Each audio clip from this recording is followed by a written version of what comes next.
지금 중국은 한국보다 더 난리예요. 중국 공식 SNS에서는 한국 관련 검색어가 실시간 1위를 차지하고 있고 조롱 섞인 글들이 쏟아지고 있습니다. 반대로 한국을 옹호하며 올리는 글들은 실시간으로 삭제되고 있어요. 라고 말하는 여성이 있습니다. 대체 무슨 사연인지 오늘 사연 바로 시작하겠습니다. 안녕하세요. 저는 린웨이입니다. 중국 남부의 한 도시에서 태어나고 자란 평범한 대학생이었어요. 어릴 때부터 학교에서는 중국이 세계에서 가장 위대한 나라라고 배웠고 주변 사람들도 모두 그렇게 믿었어요. 중국의 역사, 경제, 문화는 다른 나라와 비교할 수 없을 만큼 우수하다고 늘 자부심을 가졌습니다.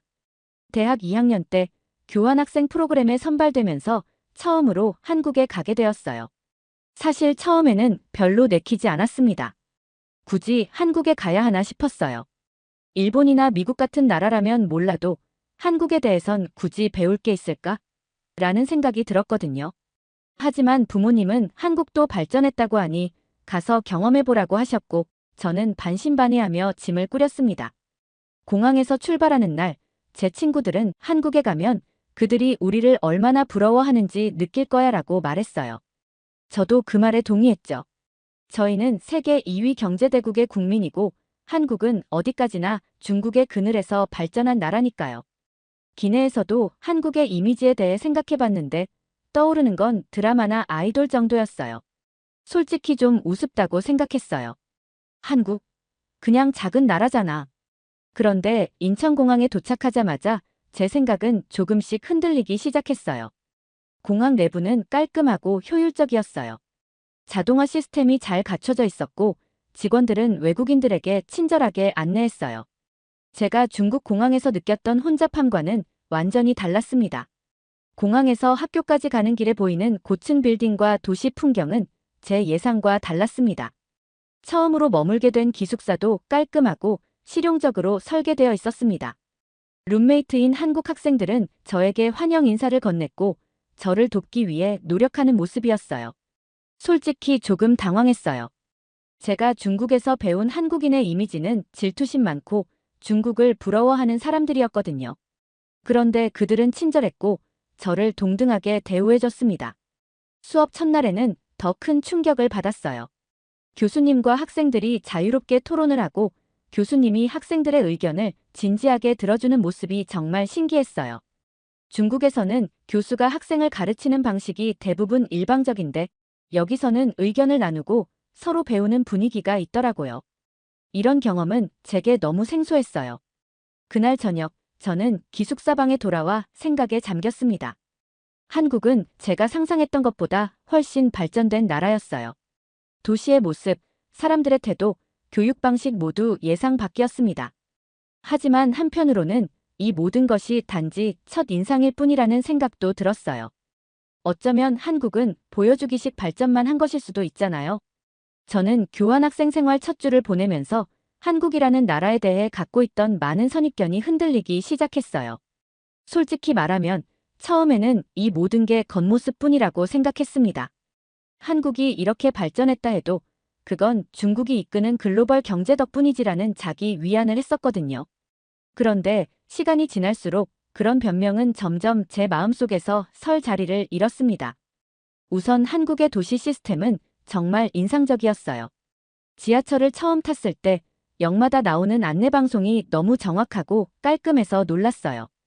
중국에서도 대도시에는 지하철이 있지만 그 혼잡한 환경과 비교하면 한국 지하철은 마치 다른 세상 같았죠. 어플리케이션으로 실시간 열차 위치와 소요 시간을 정확히 알 수 있다는 것도 신기했어요. 그리고 지하철 내부에서는 사람들이 질서를 지키며 조용히 스마트폰을 사용하거나 책을 읽는 모습을 보며 문득 부끄러워졌어요. 중국 지하철에서 흔히 보던 소란스럽고 무질서한 풍경과 너무나 달랐거든요. 대중교통뿐만 아니라 생활 곳곳에서 편리함과 효율성을 느낄 수 있었습니다. 편의점에서 계산을 할 때 저는 직원에게 포인트 적립하시겠어요? 라는 말을 듣고 의아했어요. 나중에 알아보니 대부분의 한국 사람들은 특정 앱이나 카드로 소비 습관을 관리하고 할인 혜택을 누린다고 하더라고요. 이런 생활의 디테일 하나하나가 굉장히 체계적이었고 작은 부분까지 신경 쓰는 문화가 있다는 점이 놀라웠죠. 한국에서의 생활은 불편함이 없었고 오히려 매일 새로운 것들을 배우는 기분이었어요. 학교 수업도 저를 계속해서 놀라게 했습니다. 한국 교수님들은 학생들에게 질문을 던지며 그들의 의견을 듣고 서로 다른 관점을 존중하는 모습을 보여줬어요. 저는 그날 수업 중에 경제 발전과 민주주의라는 주제로 토론을 했는데 한 한국 학생이 이렇게 말했어요. 한국이 이렇게까지 발전할 수 있었던 건 시민들의 참여와 목소리가 중요하게 작용했기 때문이에요. 그 말에 저는 순간 멍해졌어요. 중국에서는 시민의 참여라는 개념보다는 국가의 주도가 모든 것을 결정짓는다고 배웠거든요. 제가 질문을 던졌죠. 시민들의 목소리가 정부를 변화시킬 수 있다는 게 정말 가능한가요? 학생들은 마치 당연한 것을 묻는다는 듯 웃으며 고개를 끄덕였어요. 주말에는 한국 친구들이 저를 광화문으로 데려갔어요. 도시에 위치한 역사적 장소들이 깔끔하게 관리되어 있었고 주변에는 사람들이 자유롭게 모여 의견을 나누거나 집회를 하고 있었어요. 저는 순간 이런 모습이 중국에서는 불가능하다는 걸 깨달았습니다. 베이징의 천안문 광장은 거대하지만 거기서 집회를 한다는 건 상상도 할 수 없는 일이잖아요. 그런데 한국에서는 사람들이 정부를 비판하는 피켓을 들고도 아무런 제지를 받지 않았어요. 이게 정말 가능한 건가? 하는 생각이 들었습니다. 그날 저녁 기숙사로 돌아오는 길에 한국의 밤거리를 보며 또 한 번 놀랐어요. 사람들이 늦은 시간까지도 자유롭게 거리를 활보하고 있었고 작은 가게들조차 늦게까지 영업을 하고 있더라고요. 도시가 살아있다는 느낌을 받았어요. 그런데도 어디 하나 무질서하거나 위험한 느낌은 없었습니다. 저는 자연스럽게 중국의 밤거리를 떠올렸어요. 비슷한 번화가라 하더라도 한국과는 어딘가 다르게 느껴졌어요. 사람들의 태도나 분위기에서 오는 차이가 분명히 있었어요. 한 가지 더 기억에 남는 일은 인터넷 환경이에요. 중국에서는 VPN을 쓰지 않으면 해외 사이트에 접속할 수 없잖아요. 그런데 한국에서는 인터넷 검색만으로도 다양한 정보를 쉽게 얻을 수 있었어요. 제가 중국에서 접했던 왜곡된 정보와는 전혀 다른 데이터들이 쏟아지는 걸 보면서 한국 사람들은 얼마나 많은 자유를 누리고 있는지 알게 되었습니다. 처음에는 이런 점이 너무 낯설고 오히려 불편했어요. 하지만 점점 익숙해지면서 저도 조금씩 세상을 바라보는 방식이 바뀌기 시작했어요. 저는 제가 알고 있던 세상이 전부가 아니라는 걸 깨닫기 시작했습니다. 한국은 제가 생각했던 것처럼 작고 뒤처진 나라가 아니었어요. 오히려 세련되고 효율적이며 시민들이 직접 이 사회를 만들어가는 특별한 나라였죠. 하지만 아직은 그저 관찰자일 뿐이었습니다.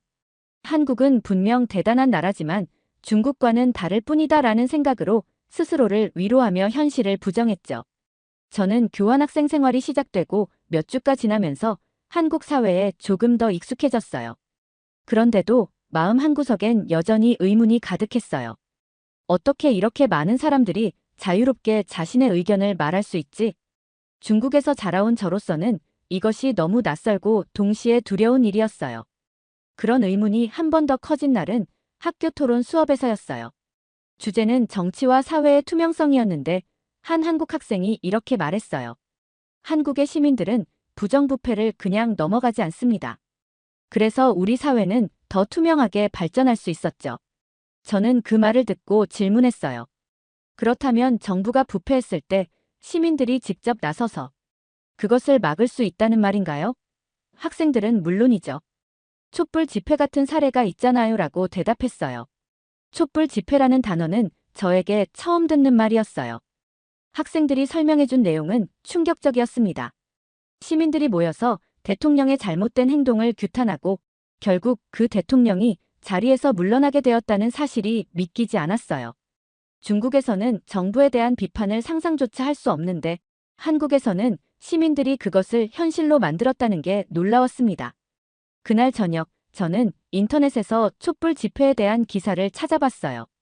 놀랍게도 관련된 모든 정보가 투명하게 공개되어 있었고 다양한 의견이 담긴 글들을 쉽게 읽을 수 있었어요. 중국에서 검색을 할 때는 한 가지 관점만 나오거나 정부가 승인한 자료만 보였는데 여기서는 완전히 달랐어요. 다양한 사람들이 각자의 의견을 자유롭게 표현하고 그것이 아무런 검열 없이 공유된다는 것이 정말 신기했습니다. 며칠 뒤 저는 한국 친구와 함께 광화문 근처를 방문했어요. 친구는 저에게 한국 민주화 운동의 역사를 설명해 줬어요. 1980년대 전두환 정권 시절에 있었던 학생과 시민들의 민주화 운동, 그리고 그 과정을 통해 민주주의를 쟁취한 이야기를 들으니 온몸에 소름이 돋았어요. 저는 용기를 내서 물었어요. 하지만 정부가 그렇게 강압적이었는데 시민들이 무섭지 않았을까요? 친구는 웃으며 대답했어요. 당연히 무서웠겠죠. 하지만 자유를 위해선 우리가 싸워야 했어요. 만약 아무도 나서지 않았다면 지금 우리는 이런 삶을 누리지 못했을 거예요. 그 순간 저는 제 고국인 중국을 떠올렸습니다. 중국의 역사는 자랑스럽지만 저와 같은 평범한 시민들이 정부를 비판하거나 목소리를 내는 건 상상도 할 수 없는 일이었어요. 만약 중국에서 그런 시도를 했다면 저는 스스로 대답하기도 전에 두려움에 휩싸였어요. 중국에서는 목소리를 내는 사람들은 모두 사라졌잖아요. 며칠 뒤 수업 중에 천안문 사태에 대한 이야기를 듣게 되었어요. 교수님은 그 사건을 민주주의를 위한 투쟁으로 설명했습니다. 저는 너무 놀라서 손을 들고 물었어요. 그런데 천안문 사태는 폭동 아닌가요? 중국에서는 그렇게 배웠어요. 교수님은 살짝 웃으며 대답했어요. 그렇게 배웠을 수도 있겠죠. 하지만 진실은 다를 수 있습니다. 스스로 알아보고 판단해보세요. 수업이 끝난 뒤 저는 한국 학생들에게 천안문 사태에 대해 자세히 물어봤어요. 그들은 인터넷에서 관련 자료를 찾아서 저에게 보여줬어요. 제가 본 사진들은 너무 충격적이었습니다. 탱크 앞에 홀로 선 남성, 피투성이가 된 거리, 그리고 그곳에서 싸우던 사람들. 저는 순간 믿을 수 없었어요. 이건 거짓말일 거야. 한국 사람들이 중국을 나쁘게 보이게 하려고 만든 이야기일 거야 라고 속으로 되뇌었어요. 하지만 사진과 영상은 너무나도 선명했고 제가 지금까지 알고 있던 정보와는 완전히 달랐습니다. 저는 집에 돌아와 천안문 사태에 대해 더 알아보기 위해 인터넷 검색을 시도했어요. 한국에서는 모든 정보가 열려 있었고 심지어 외국 매체의 기사도 쉽게 볼 수 있었어요. 저는 처음으로 깨달았습니다. 내가 중국에서 배운 것들은 정말 사실이었을까? 내가 알고 있던 세상은 과연 진실이었을까? 그날 밤 저는 잠들기 어려웠어요. 천안문 사태에 대해 더 알고 싶었지만 마음 한편으로는 두려움도 들었어요. 내가 이런 걸 알아가는 게 과연 옳은 일일까? 하지만 저는 멈출 수 없었습니다. 한국에서의 경험은 저를 계속 새로운 길로 이끌고 있었거든요. 한국에서의 교환학생 생활을 마치고 고향으로 돌아왔을 때 저는 완전히 다른 사람이 되어 있었습니다. 머릿속에는 여전히 한국에서 배운 것들과 경험했던 일들이 떠나지 않았어요. 특히 천안문 사태와 관련된 충격적인 진실은 제 머릿속을 떠나지 않았습니다. 집에 도착하자마자 저는 천안문 사태에 대해 알아보려고 했어요. 한국에서는 쉽게 접할 수 있었던 정보들이니까 중국에서도 어딘가에 기록이 남아있을 거라고 생각했어요. 그러나 인터넷에서 검색창에 천안문 사태라고 입력했을 때 결과는 충격적이었어요. 검색 결과가 없습니다. 라는 메시지만 나왔습니다. 몇 가지 키워드를 바꿔가며 시도해봤지만 모두 마찬가지였어요. 제가 기대했던 어떤 자료도 기사도 찾을 수 없었어요. 저는 그제서야 깨달았어요. 중국에서는 이 주제 자체가 금기구나. 하지만 저는 포기하지 않았어요. 한국에서 배운 VPN 사용법을 기억해냈고 이를 설치한 뒤 다시 검색을 시도했어요. 이제야 한국에서 봤던 것과 같은 자료들이 보이기 시작했습니다. 천안문 광장의 사진, 당시 시위대의 요구사항, 그리고 잔혹했던 진압의 기록까지. 한국에서 봤던 자료들과 똑같았어요. 그날 밤 저는 부모님과 저녁을 먹으며 조심스럽게 이야기를 꺼냈어요. 혹시 천안문 사태에 대해 들어보신 적 있어요? 제 질문에 부모님은 잠시 굳어지더니 말을 아꼈어요. 어머니는 눈치를 살피며 그런 이야기는 하지 않는 게 좋아. 그냥 없는 일이라고 생각해라고 말씀하셨어요. 아버지는 아예 다른 주제로 대화를 돌렸어요. 그 순간 저는 다시 한번 깨달았습니다. 중국에서는 이 이야기를 입 밖에 내는 것조차 위험한 일이구나. 그럼에도 불구하고 저는 더 많은 사람들과 이야기를 나누고 싶었어요. 대학 동기들과 만난 자리에서 한국에서 경험한 민주주의와 자유로운 언론에 대해 이야기하며 천안문 사태를 언급했어요. 하지만 반응은 차가웠습니다. 친구들 중 일부는 저를 경계하는 눈빛으로 바라봤어요. 제가 한국에서 경험했던 민주주의의 아름다움과 진실을 찾으려는 열정은 고국에서는 오히려 저를 고립시켰어요. SNS에서 제가 천안문 사태 관련 내용을 올려보려고 했지만 몇 분 지나지 않아 계정이 차단되었습니다. 제 글은 흔적도 없이 사라졌고 경고 메시지가 날아왔어요. 하지만 저는 포기하지 않았어요. 한국에서의 경험이 제 가슴속 깊이 남아있었기 때문이에요. 저는 여전히 VPN을 통해 한국 뉴스를 보며 그곳의 변화를 지켜봤습니다. 그리고 그때마다 부러움과 좌절감이 동시에 밀려왔어요. 한국은 여전히 발전하고 시민들은 자유롭게 목소리를 내며 자신들의 권리를 지키고 있었어요. 결국 저는 많은 것을 잃었습니다. 처음엔 단순히 진실을 알고 싶었을 뿐이었지만 대학 시절 소중했던 친구들과도 더 이상 깊은 대화를 나눌 수 없었고 가족조차 저와의 대화를 피하려고 했습니다. 저는 점점 외로워졌어요. 사람들은 제가 이상해졌다고 수군거렸고 제게 직접 한국 갔다 오더니 너 이제 반체제 인사라도 된 거냐? 라고 비꼬는 사람도 있었어요. 그중 가장 잊을 수 없는 일은 대학 졸업을 앞두고 열린 채용 박람회에서 벌어졌습니다. 저는 여러 회사에 지원했지만 면접에서는 항상 같은 질문을 받았어요. 당신은 과거에 한국에서 어떤 활동을 했나요? 또는 인터넷에 글을 올린 적이 있습니까? 저는 처음엔 솔직히 대답했어요. 네, 한국에서 배운 것들을 글로 쓴 적이 있어요. 하지만 그 뒤로 면접은 항상 짧게 끝났고 결과는 불합격이었어요. 제가 왜 불합격했는지 알기까지는 오래 걸리지 않았어요. 한 동기가 조용히 저에게 말해줬어요. 린웨이, 너 과거에 올린 글들 때문에 기업들이 널 고용하지 않으려는 거야. 리스크가 있다고 판단한 거지. 그 말을 들었을 때 저는 참을 수 없는 분노와 슬픔이 밀려왔습니다. 결국 저는 작은 회사에 어렵게 취직했지만 거기에서도 편하지 않았어요. 제 동료들은 저를 기피했어요. 회사 내에서 어떤 논의가 있을 때 제가 의견을 내면 사람들은 조용히 고개를 끄덕이는 척했지만 나중에 듣자니 저를 위험한 사람으로 묘사하고 있었다는 걸 알았어요. 저는 더 이상 누군가와 솔직한 대화를 나눌 수 없게 되었습니다. 회사에서의 고립과 외면은 점점 제 자존감을 갉아먹기 시작했어요. 업무에서 아무리 좋은 결과를 내도 제 존재 자체가 이미 문제로 간주되는 상황에서 제 노력은 인정받을 수 없었습니다. 점심시간이 되면 저는 혼자 밥을 먹기 일쑤였고 동료들과 함께 웃고 떠드는 시간은 전혀 없었어요. 이런 상황에서 가족들도 더 이상 제게 힘이 되어줄 수 없었어요. 부모님은 저를 걱정했지만 동시에 제가 더 이상 문제를 일으키지 않길 바랐어요. 어머니는 조용히 말씀하셨어요. 린웨이야, 이제는 내 생각을 좀 감추고 살아야 해. 저는 어머니의 그 말이 현실적인 충고라는 걸 알면서도 너무나 가슴 아팠어요. 감추고 살아야 한다. 이게 우리 삶의 기본 조건이라니 제가 배운 한국의 자유와 비교하면 너무나 끔찍한 현실이었어요. 결국 저는 저항하기를 멈췄습니다. 제 목소리를 내는 대신 조용히 회사 생활을 이어갔어요. 그렇게 저는 진실을 추구하던 사람이 아닌 단지 침묵하는 또 다른 사람이 되어갔습니다. 평소와 다르지 않은 날이었어요. 하루 종일 회사에서 쌓인 피로를 안고 집으로 돌아왔고 저녁을 먹고 나서 휴대폰을 확인하고 있었습니다. 그런데 웨이보 메인 화면에 떠오른 뉴스 하나가 저를 얼어붙게 만들었어요.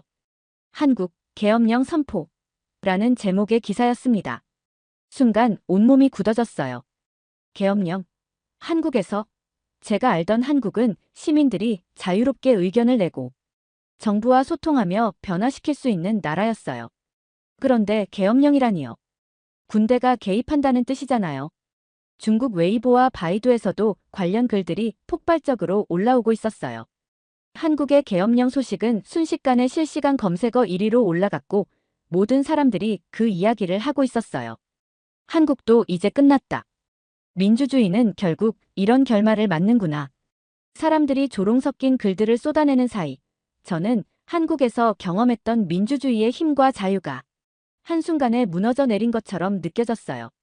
그날 밤 저는 너무나 복잡한 감정 속에서 뉴스를 새로 고침하며 밤을 보냈어요. 관영 매체에서는 한국의 혼란을 과장스럽게 묘사하고 있었습니다. 한국 민주주의의 한계라는 표현이 눈에 띄었고 그 글을 읽으면서 저는 어딘가 모르게 안타까움을 느꼈어요. 그러나 아침이 가까워질 무렵 또 다른 소식이 퍼지기 시작했어요. 계엄령 해제. 6시간 만에 철회. 믿기 힘든 이야기였어요. 계엄령이란 군대를 동원해 모든 시민들의 행동과 언론을 통제하는 최후의 수단 아닌가요? 그런데 그것이 단 6시간 만에 해제되었다니 저는 도저히 이해할 수 없었어요. 대체 무슨 일이 벌어진 거지? VPN을 켜고 한국 뉴스를 확인했습니다.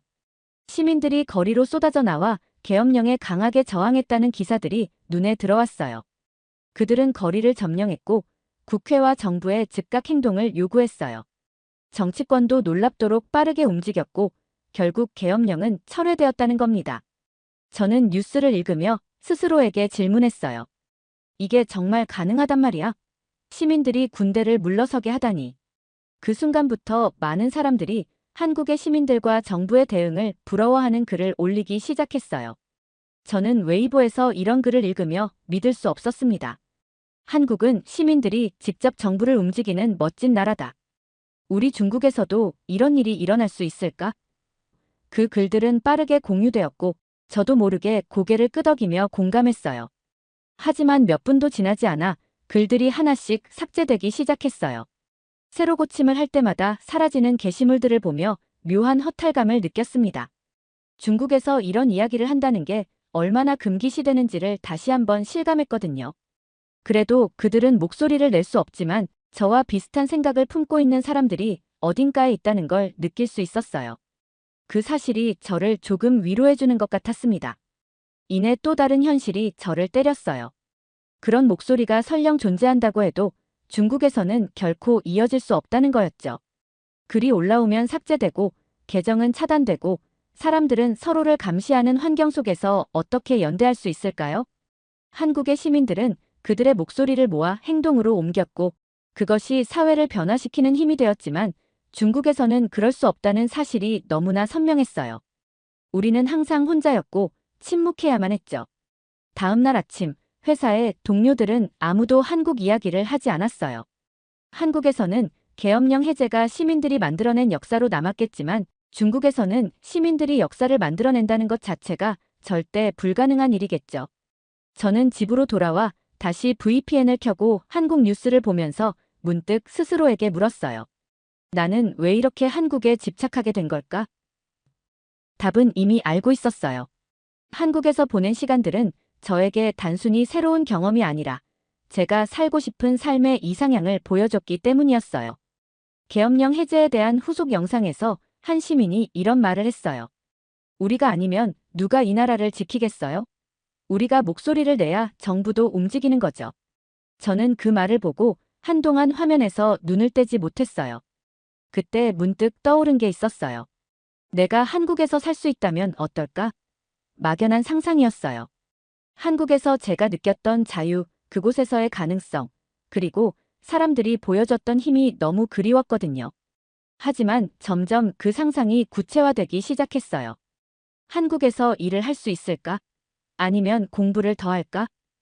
이런 질문들이 제 머릿속을 채웠어요. 결국 저는 한국에서 유학을 할 수 있는 방법을 찾아봤어요. 석사 과정에 지원할 수 있을지, 장학금은 어떤 게 있는지, 외국인으로서의 비자 문제는 어떻게 해결해야 하는지 하나씩 검색했어요. 사실 현실적으로 생각해보면 제가 한국에서 새롭게 시작하는 건 너무나 어려운 일이었어요. 언어, 비용, 그리고 무엇보다 중국이라는 환경에서 벗어나기 위한 용기가 필요했죠. 아직 모든 것이 불확실하고 제가 원하는 미래가 가능할지조차 알 수 없어요. 하지만 한 가지는 분명했습니다. 한국은 제가 살고 싶은 나라였고 제가 잃어버린 꿈을 다시 찾을 수 있는 유일한 곳이라는 생각이 들었습니다. 그리고 언젠가 그곳에서 다시 웃을 수 있기를, 제 목소리를 낼 수 있기를 간절히 바랐어요. 이제는 새로운 길을 향해 나아가고 싶습니다. 제게 남은 선택지는 많지 않았지만 적어도 저는 이제 꿈꿀 수 있게 되었어요. 그리고 그 꿈은 한국이라는 곳에서 시작하고 싶습니다. 제가 새로운 길을 갈 수 있도록 많이 응원해주세요. 저도 제 꿈을 향해 용기를 잃지 않고 걸어가 보겠습니다. 두 번째 사연 시작합니다. 여기 영국의 국제공항, 한 명의 중국 유학생이 난동을 부리고 있습니다. 이게 무슨 차별이야? 왜 나만 저기로 가야 해?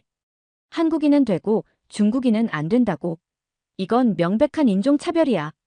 같이 온 프랑스 친구가 그 중국 유학생을 말려도 오히려 더 크게 소리를 치고 있는데요. 결국 그 중국 유학생은 입국 거부를 당하게 되는데 대체 무슨 사연일지 오늘 사연 바로 시작하겠습니다. 제 이름은 오데트 듀부아입니다. 10살 때 부모님과 함께 프랑스에서 중국으로 이주했어요. 그때의 기억은 아직도 생생합니다. 파리의 아름다운 거리와 에펠탑, 그리고 제가 다니던 학교의 친구들과 작별 인사를 나누던 날, 저는 울음을 참느라 애썼어요. 하지만 동시에 새로운 나라에 대한 호기심도 있었죠. 중국에 대해 들었던 이야기들, 만리장성과 자금성 같은 웅장한 건축물들, 그리고 맛있다는 중국 음식에 대한 기대감으로 가슴이 두근거렸습니다. 하지만 실제로 중국에 도착했을 때 저는 환경의 차이에 크게 충격을 받았습니다. 복잡한 거리, 무례한 사람들, 불친절한 공무원들과의 경험은 제게 중국에 대한 나쁜 인상을 남겼어요. 베이징 공항에 도착했을 때의 일이 아직도 생생합니다. 공항은 사람들로 가득 차 있었고 소음이 귀를 울렸어요. 짐을 찾으러 가는 길에 누군가가 제 가방을 밀쳐 넘어질 뻔했습니다. 아무도 사과하지 않았죠. 그때 저는 나 정말 이런 곳에서 살아야 해? 생각하며 절망했어요. 택시를 타고 새 집으로 가는 길은 더욱 충격적이었습니다. 도로는 차들로 꽉 막혀 있었고 운전사들은 끊임없이 경적을 울렸어요. 대기 오염으로 하늘은 회색빛이었고 숨쉬기가 힘들 정도였습니다. 거리에는 쓰레기가 널브러져 있었고 사람들은 아무데나 침을 뱉었어요. 저는 이 모든 광경에 눈을 감고 싶었습니다. 새 집에 도착해서도 문제는 계속되었어요. 이사업체 직원들은 우리 가구를 함부로 다루었고 몇 개의 귀중한 물건들이 파손되었습니다. 특히 제가 아끼던 발레리나 음악 상자가 깨졌을 때 저는 참았던 눈물을 터뜨리고 말았어요. 그 음악 상자는 프랑스에 있는 할머니가 제 생일 선물로 주신 거였거든요. 부모님이 항의하셨지만 그들은 무책임한 태도로 일관했어요. 저는 그날 밤 울면서 잠들었습니다. 다음 날 새로운 학교에 갔을 때의 경험도 잊을 수 없어요. 교실에 들어서자마자 모든 아이들의 시선이 저에게 쏠렸습니다. 제 금발 머리와 파란 눈이 그들에게는 신기해 보였나 봐요. 쉬는 시간에 한 남자아이가 제 머리를 만져보려고 했을 때 저는 너무 당황해서 뒤로 물러섰어요. 그 아이는 친구들과 함께 웃으며 저를 가리키며 뭐라고 말했는데 당시에는 중국어를 잘 몰라서 무슨 말인지 알 수 없었죠. 하지만 시간이 지나면서 중국의 여러 문제에 익숙해지고 적응하게 되었어요. 오히려 중국에 대해 점점 관용적이 되었고 이곳이 내가 살아가는 현실이라며 수용하게 됐습니다. 학교에서는 선생님들이 중국의 위대함에 대해 끊임없이 이야기했어요. 반면 한국에 대해서는 가난하고 후진국이라고 배웠습니다. 한 번은 역사 수업 시간에 한국에 대해 배웠는데 선생님께서 한국은 중국의 속국이었고 지금도 경제적으로 중국을 따라올 수 없다고 말씀하셨어요. 저는 그 말을 그대로 믿었죠.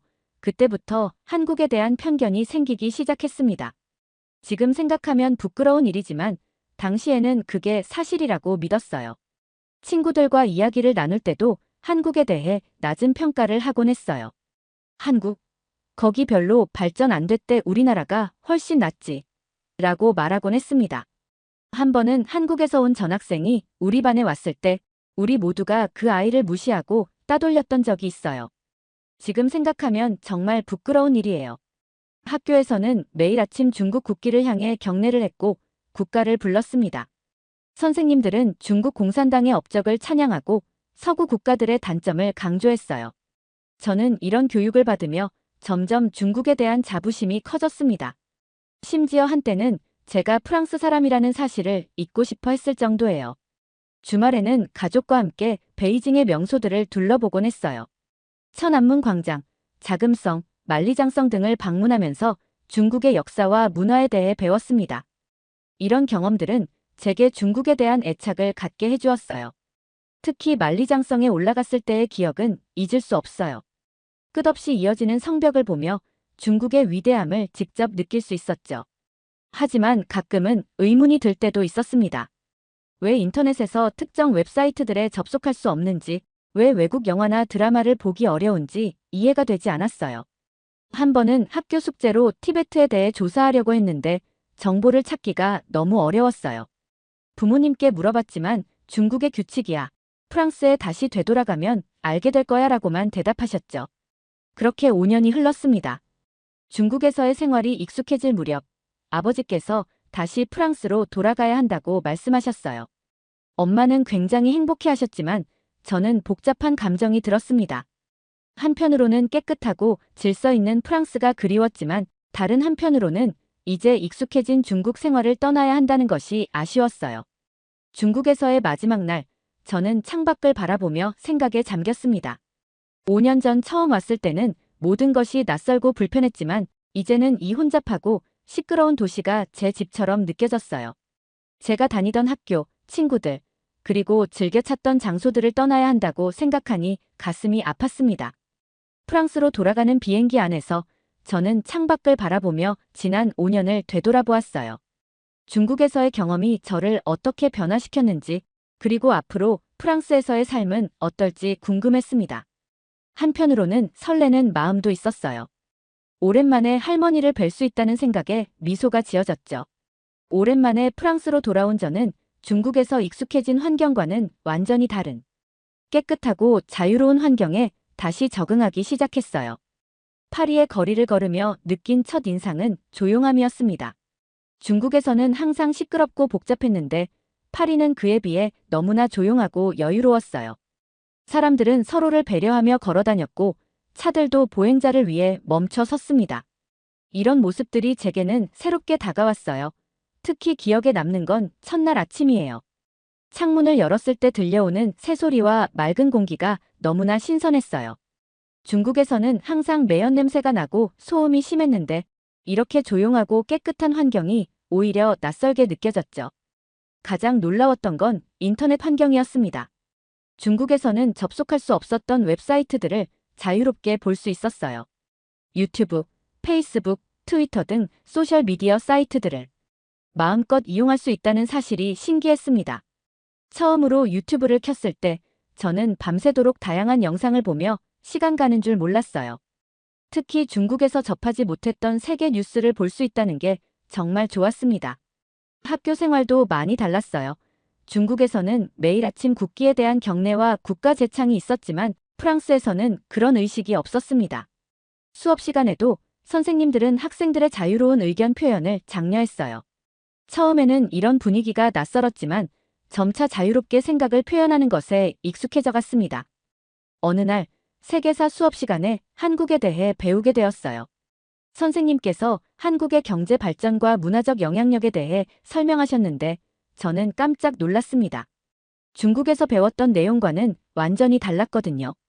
선생님은 한국이 짧은 시간 안에 놀라운 경제 성장을 이루었고 현재 세계적인 기술 강국이라고 말씀하셨어요. 저는 혼란스러웠습니다. 중국에서 배운 내용과 너무 달랐거든요. 수업이 끝난 후 저는 집에 와서 바로 인터넷 검색을 시작했습니다. 한국에 대한 정보를 찾아보면서 제가 얼마나 잘못된 정보를 가지고 있었는지 깨달았어요. 한국은 세계적인 기술 강국이었고 경제 발전 속도도 놀라웠습니다. 삼성, 현대, LG 같은 기업들이 세계 시장에서 큰 영향력을 가지고 있다는 사실에 놀랐어요. 특히 한류의 세계적인 인기에 대해 알게 되었을 때 저는 충격을 받았어요. 제가 중국에서 들었던 가난하고 후진국인 한국이라는 이미지는 완전히 허물어졌습니다. 이런 경험을 통해 저는 정보의 자유로운 접근이 얼마나 중요한지 깨달았어요. 중국에서는 정부가 통제하는 정보만을 접할 수 있었지만 프랑스에서는 다양한 시각과 의견을 자유롭게 접할 수 있었습니다. 저는 점점 더 많은 것들을 알고 싶어졌어요. 한국뿐만 아니라 다른 나라들에 대해서도 공부하기 시작했습니다. 중국에 대해서도 다시 공부했어요. 중국의 장점뿐만 아니라 단점에 대해서도 알게 되었고 균형 잡힌 시각을 가지려고 노력했습니다. 이 과정에서 제 자신에 대해서도 많이 생각하게 되었어요. 제가 얼마나 편견에 사로잡혀 있었는지, 그리고 그 편견이 얼마나 쉽게 깨질 수 있는지 깨달았습니다. 프랑스에서의 새로운 삶은 저에게 많은 도전이었지만 동시에 큰 기회이기도 했습니다. 저는 이 기회를 통해 더 넓은 세상을 보고 더 깊이 생각하는 사람으로 성장할 수 있었어요. 대학에 입학하면서 저의 세계는 더욱 넓어졌습니다. 다양한 국적의 학생들과 함께 공부하게 되었고, 그 중에는 중국 학생들과 한국 학생들도 있었어요. 처음에는 중국 학생들과 더 친하게 지냈습니다. 같은 언어를 사용할 수 있다는 점이 편했거든요. 하지만 시간이 지나면서 중국 학생들과 한국 학생들 사이에 미묘한 갈등을 느끼기 시작했습니다. 중국 친구들은 여전히 한국에 대해 편견을 가지고 있었어요. 한국의 문화나 기술에 대해 이야기할 때마다 비하하는 말을 하곤 했습니다. 반면 한국 친구들은 이런 태도에 불쾌해하면서도 대부분 조용히 참아 넘겼어요. 저는 이런 상황을 보며 불편함을 느꼈습니다. 제가 전에 가졌던 편견과 비슷한 태도를 중국 친구들에게서 보는 것 같아 마음이 아팠어요. 그러던 어느 날 국제경영학 수업에서 팀 프로젝트가 배정되었습니다. 우리 팀은 중국인 친구 리앙, 한국인 친구 라온, 그리고 프랑스인인 저와 피에르로 구성되었어요.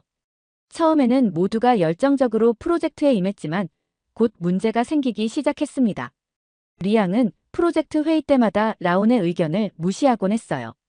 너희 나라는 작아서 글로벌 비즈니스에 대해 잘 모를 거야 라는 식의 발언을 서슴지 않았죠. 라온은 처음에는 참았지만 점점 불편한 기색을 감추지 못했습니다. 한 번은 회의 중 커피를 마시다가 실수로 라온의 노트북에 커피를 쏟은 적이 있었어요. 리앙은 사과는커녕 오히려 라온을 비난했죠. 너희 나라 제품은 이렇게 약해.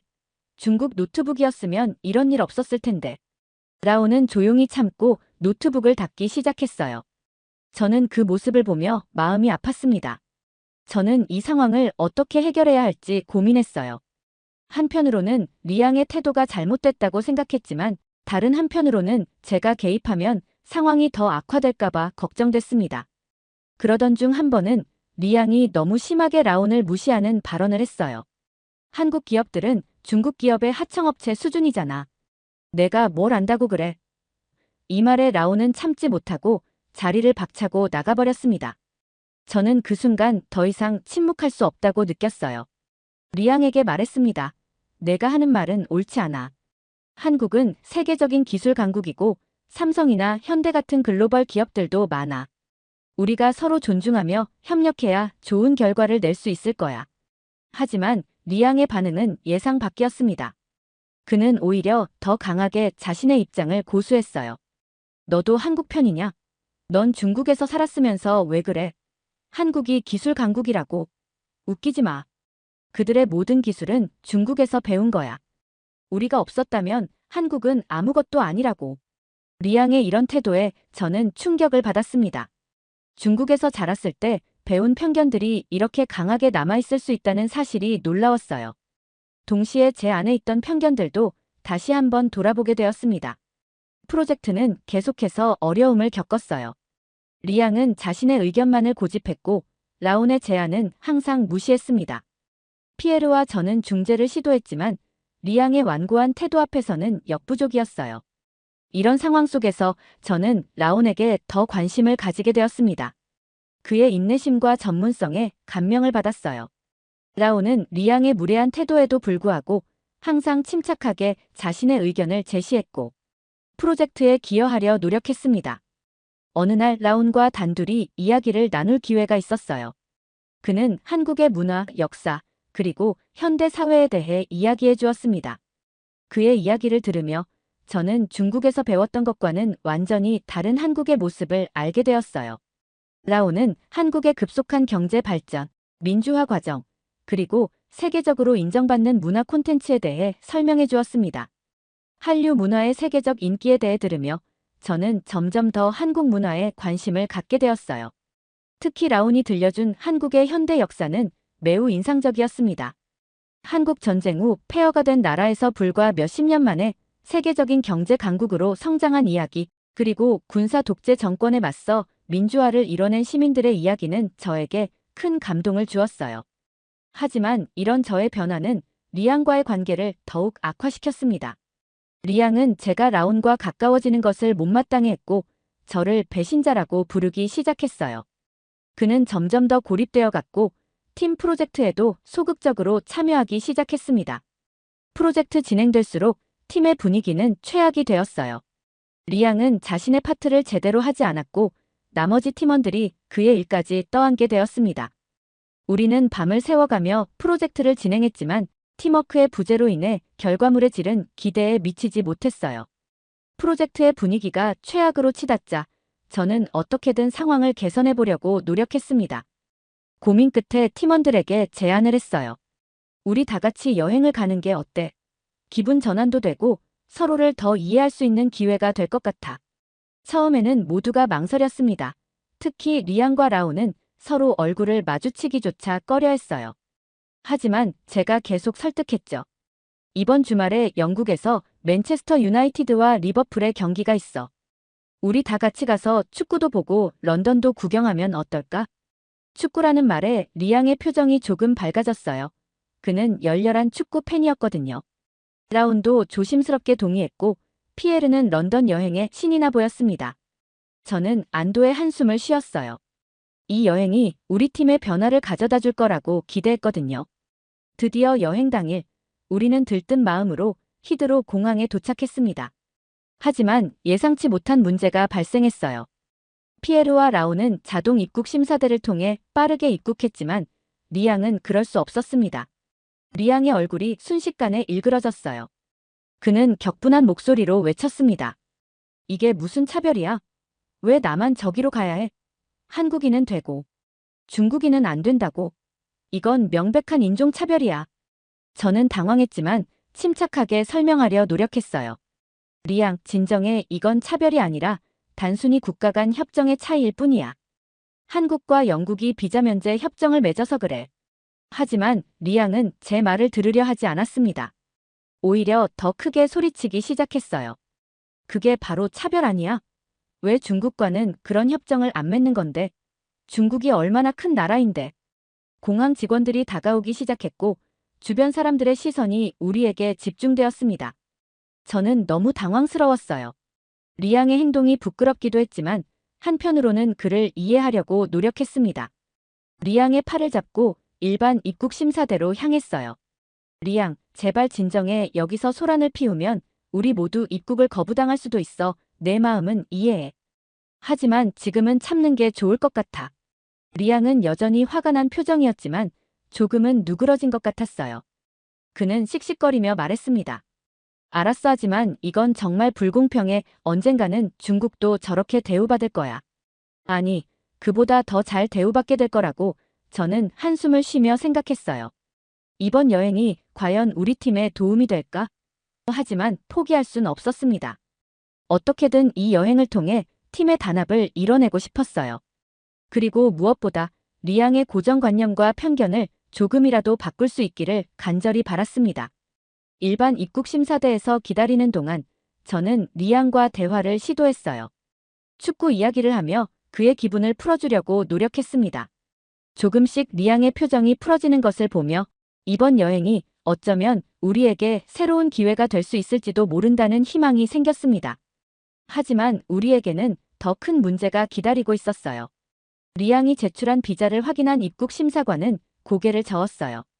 죄송합니다만 이 비자로는 영국에 입국할 수 없습니다. 쉔겐 비자는 영국에서 유효하지 않습니다. 리앙의 얼굴이 창백해졌습니다. 그는 당황한 듯 더듬거리며 말했어요. 하지만 저는 프랑스에서 공부하는 유학생이에요. 이 비자로 다른 유럽 국가들은 다 갈 수 있었는데. 저도 함께 상황을 설명하려 노력했지만 입국 심사관의 표정은 변하지 않았습니다. 영국은 쉔겐 협정에 속하지 않습니다. 별도의 비자가 필요합니다. 리앙은 점점 더 초조해졌어요. 그는 애원하듯 말했습니다. 제발요, 저희는 축구 경기를 보러 왔어요. 이미 티켓도 샀고 호텔도 예약했다고요. 무언가 방법이 있지 않을까요? 하지만 아무리 사정해도 소용이 없었습니다. 결국 리앙의 입국이 거부되었어요. 저는 리앙과 함께 입국장 밖으로 나왔습니다. 그의 표정은 분노와 좌절감으로 가득 차 있었어요. 이게 말이 돼? 내가 왜 이런 대우를 받아야 하는 거야? 리양이 화를 내며 말했습니다. 너희들은 비자 없이 다 들어갈 수 있는데 나만 못 들어가. 이건 명백한 차별이라고. 저는 리양을 진정시키려 노력했어요. 리양, 이건 우리가 미처 확인하지 못한 실수야. 차별이 아니라 단순히 비자 규정의 문제일 뿐이야. 하지만 리양은 제 말을 듣지 않았습니다. 그는 계속해서 분노를 표출했고 주변 사람들이 우리를 이상한 눈으로 바라보기 시작했어요. 결국 저는 어려운 결정을 내려야 했습니다. 리양에게 혼자 파리로 돌아가야 할 것 같다고 말했어요. 리양은 씩씩거리며 인사도 없이 가버렸습니다. 저는 무거운 마음으로 입국장으로 향했습니다. 라온과 피에르는 상황을 듣고 안타까워했지만 우리는 계획대로 여행을 진행하기로 했습니다. 런던에 도착한 후 우리는 프리미어리그 경기를 관람했고 도시의 명소들을 둘러보았어요. 며칠 후 파리로 돌아왔을 때 리양의 표정은 여전히 어두웠습니다. 하지만 놀랍게도 그는 더 이상 라온에게 시비를 걸지 않았어요.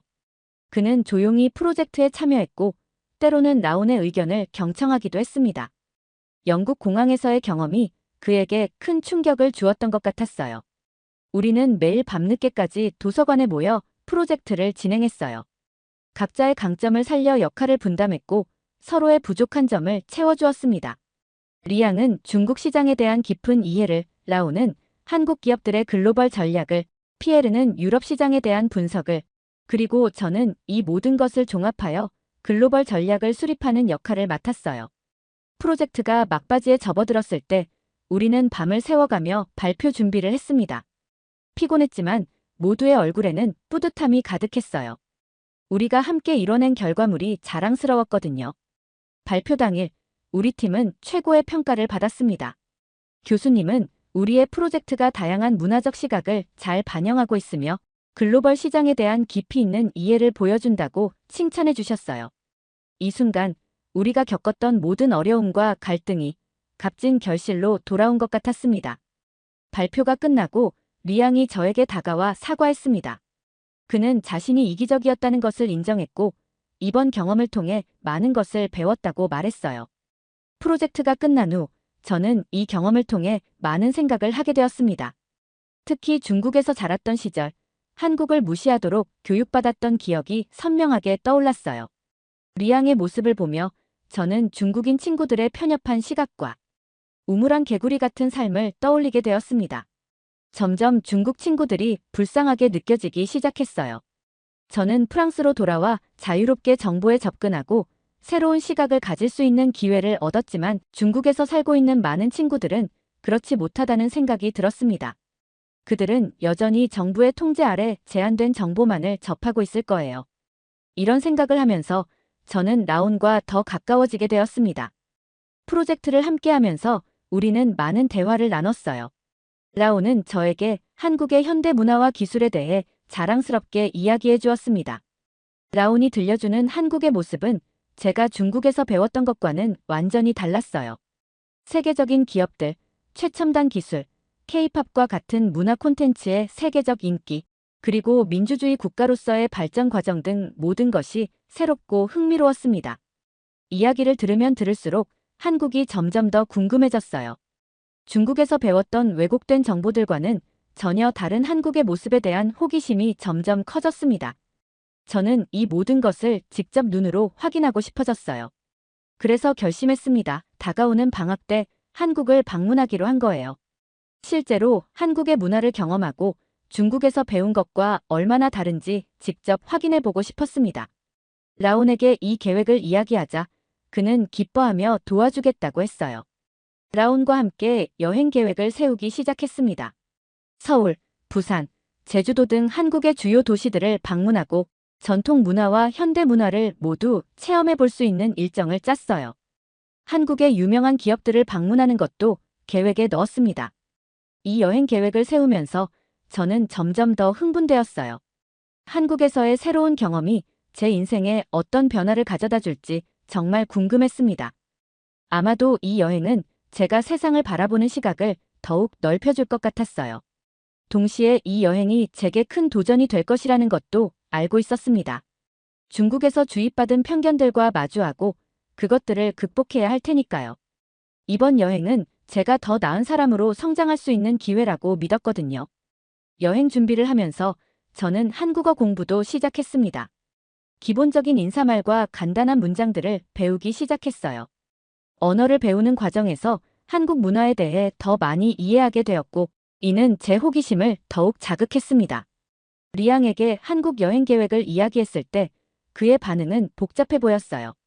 처음에는 놀라워하더니 이내 걱정스러운 표정을 지었습니다. 정말 가려고? 위험하지 않을까? 라고 물었죠. 저는 그의 반응에서 여전히 남아있는 편견을 볼 수 있었습니다. 하지만 동시에 그의 목소리에서 작은 호기심도 느낄 수 있었어요. 저는 리앙에게 말했습니다. 나는 직접 보고 경험해보고 싶어. 우리가 배운 것이 진실인지 아니면 다른 현실이 있는지 확인하고 싶어. 리앙은 잠시 생각에 잠기더니 고개를 끄덕였어요. 내 말이 맞아. 어쩌면 나도 언젠가 가볼 수 있을지도 몰라. 이 대화를 통해 저는 다시 한번 이 여행의 중요성을 깨달았습니다. 이것은 단순한 관광이 아니라 제 세계관을 넓히고 편견을 깨는 중요한 경험이 될 것이었어요.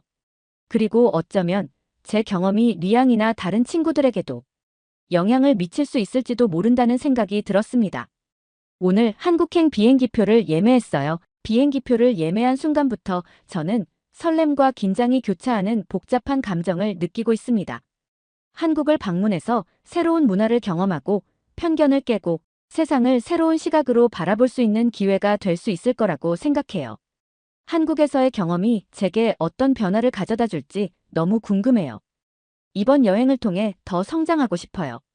오늘 사연이 재미있으셨다면 구독과 좋아요, 알림 설정까지 부탁드립니다. 더 재미있는 사연으로 돌아오겠습니다. 이상 감동탐험이었습니다.